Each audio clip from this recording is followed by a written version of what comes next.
Suppose there were a son, and while he lived in his parents' house, there were certain rules and principles that he was expected to follow. Now, when he was a young child, there were certain rules that would one day go away, such as not being able to cross the road on his own. As he would get older, this rule, of course, would go away. But there were other rules and principles which the parents taught him, that if he would follow them, they would be for his own good, and the parents expected him to carry this into adulthood. Rules such as how to have a proper diet, that he may have a strong and healthy body. Rules about how to manage his money, that he may have something stored up for difficult times. Rules about how to be a hard and diligent worker, that he may one day provide for a family. And even principles such as how to find and search for and acquire a godly wife. Certainly it would be for this son's good to carry these things into adulthood. But suppose this son decided, as he began to enter his teenage years and get older, that he no longer agreed with all these things, and whenever he was able, he would go about things the way that he saw fit. And so it was.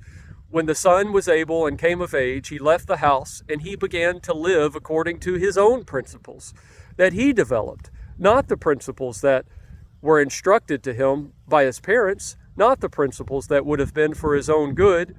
And he carried about in life going about things not in alignment with what he was taught. You see, because he figured he was no longer under his parents. So he was no longer required to do the things that they taught him. Now, would we expect the end of this son to be for good or for worse? Certainly it would not be for his good. Now, this is just a story, but it does illustrate a mindset that many Christians have today when it comes to God's 10 Commandments. You will hear the response, "We are not under the law, we are under grace."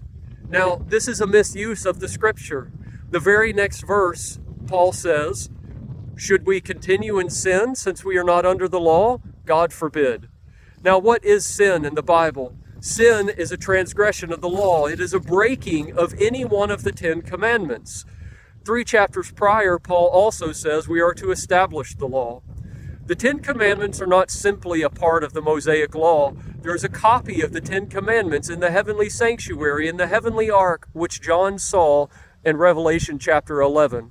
Let us not be as the rebellious son in this story, but let us seek to follow after that which God has appointed for our good.